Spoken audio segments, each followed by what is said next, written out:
Assalamu alaikum wa rahmatullahi wa barakatuh. Que la paix soit sur toi. Dans ce troisième épisode de ton podcast, Aime-moi malgré moi, j'aimerais commencer par remercier tous ceux qui m'ont fait confiance en s'abonnant, en partageant, en me suivant, et bien sûr à toi qui m'écoutes. Récemment, l'une de mes auditrices m'a suggéré de me présenter et d'en dire davantage sur moi. Je t'avoue que c'est une idée avec laquelle je ne suis pas très à l'aise, même si je comprends tout à fait la légitimité de la demande.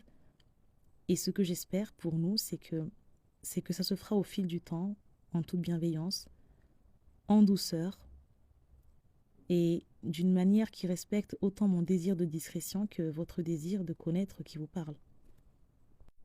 Pour l'heure, j'aimerais qu'on se concentre sur l'essentiel, et l'essentiel, c'est le message que je me propose ici, très respectueusement et très humblement surtout, de vous transmettre. Et ce message, aujourd'hui, il prend la forme d'un épisode qui est inspiré du verset 92 de la sourate Al-Imran, dans laquelle Allah nous dit « Vous n'atteindrez la vraie piété que si vous faites largesse de ce que vous chérissez. » Pendant très longtemps, j'ai eu une compréhension limitée de ce verset, et aujourd'hui encore, je suis sûre que ses plus grands trésors me restent inconnus. Est-ce que tu te rappelles de cette femme dont je t'ai parlé et dont je t'ai dit qu'elle m'avait beaucoup aidé à comprendre la religion?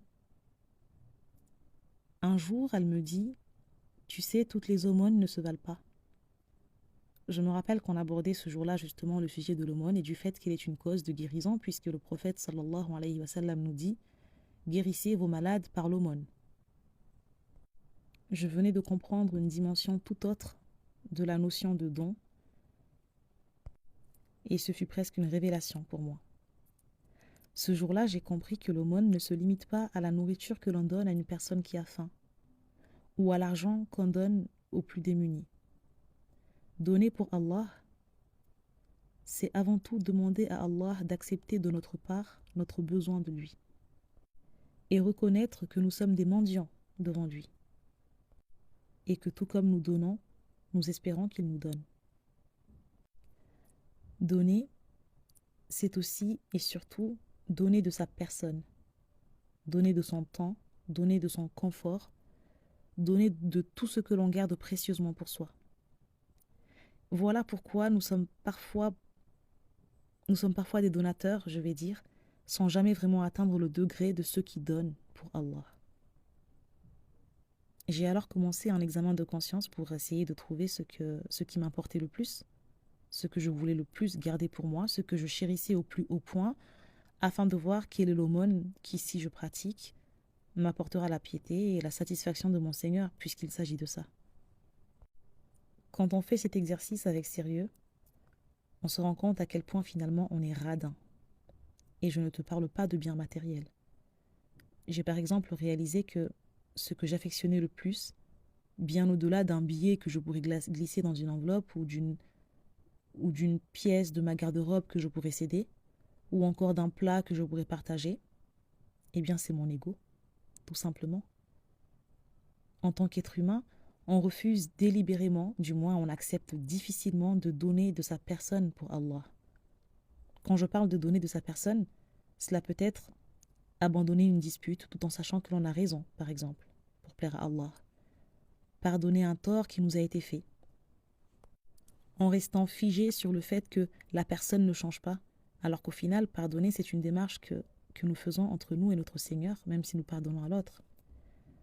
Donner, c'est accorder de son temps, de son précieux temps pour aider au projet d'une sœur ou d'une amie, partager une connaissance, un savoir pour permettre à l'autre de gagner, parfois même pour le permettre de gagner là où nous avons perdu.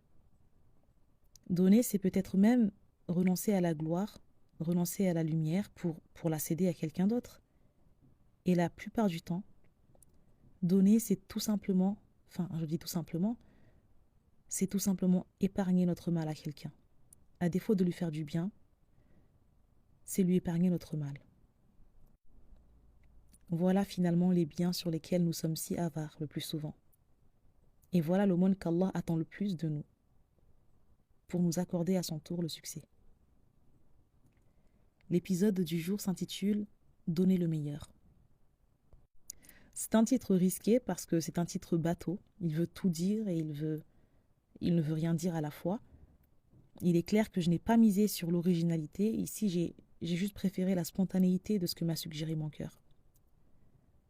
Maintenant, dis-moi, est-ce que tu connais ce hadith dans lequel le prophète Muhammad sallallahu alayhi wa sallam, il est rapporté par Abu Huraira, nous dit « Celui qui veut connaître son rang auprès d'Allah, qu'il regarde le rang d'Allah auprès de lui. »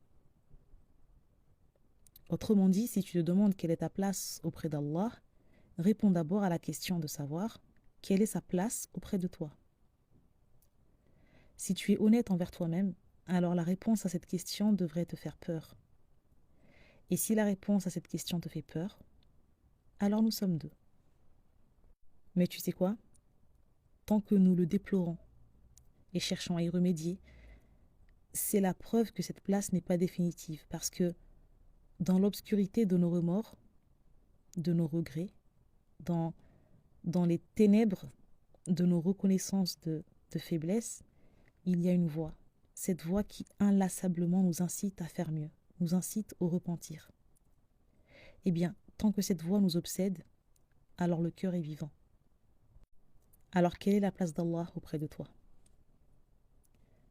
À travers une histoire que tu connais peut-être, j'ai réalisé à quel point il existe un décalage entre ce que nous prétendons être et ce que nous sommes vraiment. C'est aussi avec cette histoire que tu comprendras enfin pourquoi j'ai intitulé cet épisode « Donner le meilleur ».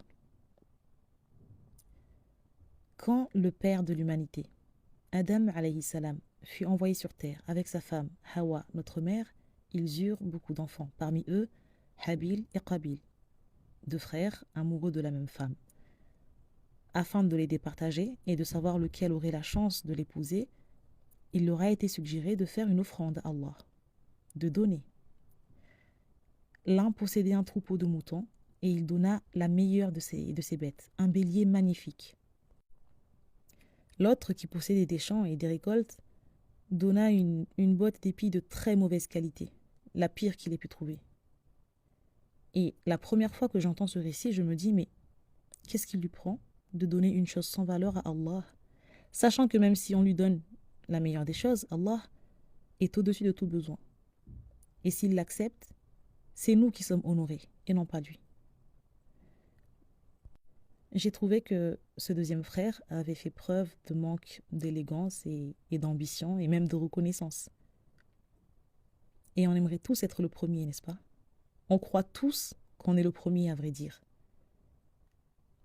Mais tu sais quoi? J'ai l'impression que nous sommes bien plus souvent le frère radin que le frère généreux de l'histoire. Dans ce que nous présentons comme offrande à Allah, et je ne te parle pas d'épis de maïs, ni de bélier pourtant, dans ce que nous offrons à Allah, dans ce que nous offrons pour Allah, il y a beaucoup plus de bottes d'épis de mauvaise qualité que du meilleur de nos béliers.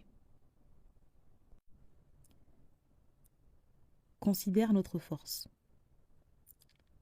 Quant au meilleur de notre force, à qui est-ce que nous l'accordons?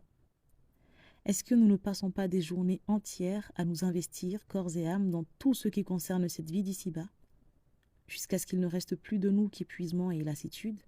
Alors, à ce moment-là, nous nous arrêtons, quand nous nous arrêtons, et nous nous tournons vers Allah pour 5 minutes de prière faite dans la précipitation et la fatigue extrême, avec des restes d'implications que notre âme récupère par-ci par-là. Faisons de cette prière une suite de gestuels monotones, tout simplement. Quant au meilleur de notre temps, à qui l'offrons-nous? Est-ce que nous ne passons pas notre jeunesse dans la construction de nos plus beaux projets mondains, de nos plus belles expériences, ou parfois carrément dans la paresse, l'abondance de plaisir, licite comme illicite, jusqu'à ce que vienne la vieillesse et que nos cœurs et nos corps n'en puissent plus, alors nous décidons qu'il est temps de nous rapprocher d'Allah? Quant à nos plus belles réussites et nos plus grands rêves, ne sont-ils pas dans la gloire, la carrière, dans lesquelles nous, encore une fois, nous investissons nos forces, notre argent, notre esprit? Quand il nous reste un peu d'énergie, allez, on se dit, bon, je devrais peut-être réussir à apprendre cette sourate. Tu vois, si la place que nous avons auprès d'Allah se trouve là où la place d'Allah est pour nous, alors il est temps que nous nous réveillions. Allah ne mérite pas les restes de ma personne. Allah mérite le meilleur de mon bélier, et non pas ma botte d'épis toute fanée. Aussi, je précise, même si tu le sais déjà, si le deuxième fils de Adam avait pris la meilleure de ses bottes pour l'offrir en sacrifice, on est d'accord que ça n'aurait rien rajouté à la puissance et à la richesse et à la grandeur d'Allah. Ça n'aurait fait que l'élever lui, créature, devant son créateur. Et la question que je me pose, et que j'aimerais que tu te poses, c'est qu'est-ce que je donne aujourd'hui à Allah? Est-ce que je lui donne le meilleur de ma personne ou le reste de ma fatigue après avoir donné à ce monde tout ce que je pouvais, ce monde qui ne me doit rien et à qui je ne dois rien? Et quelle est la vraie place que j'accorde à Allah? Est-ce que devant Allah, je suis généreux ou est-ce que devant Allah, je suis avare? Je souhaite clore cet épisode ici, mais j'aimerais le clore par la fin du fameux verset que je vous ai cité au début, celui qui dit « Vous n'atteindrez la vraie piété que lorsque vous aurez appris à faire aumône de ce que vous aimez. » Il nous dit Allah, et ce que vous donnez de meilleur, Allah en est parfaitement conscient. Je trouve utile de rajouter cela parce que déjà, je complète le verset et aussi parce que je trouve que ça offre une autre grandeur à la méditation. Pour toi et moi, qui n'arrêtons pas d'attendre la reconnaissance des autres lorsque nous donnons ou lorsque nous faisons quelque chose de bien, sachons qu'Allah sait ce que nous avons donné, qu'il en est conscient et que c'est lui qui valide. Ya Allah, accorde-moi de donner pour toi la meilleure de ma personne. Rien de ce que je te donne ne t'enrichit et ne rajoute à ta puissance, mais tout ce que je donne pour toi m'enrichit et me rend meilleur. Aime-moi, Allah. Aime-moi malgré le caractère imparfait de ce que je donne pour toi. Fais que mon rang auprès de toi ne cesse de s'élever, parce que ça voudra dire que la place que je t'accorde dans ma vie s'élève. Quant à toi qui m'écoutes, j'espère te retrouver bientôt dans un prochain épisode. En attendant, je te dis Assalamu alaikum wa rahmatullahi wa barakatuh et à très vite, Inch'Allah.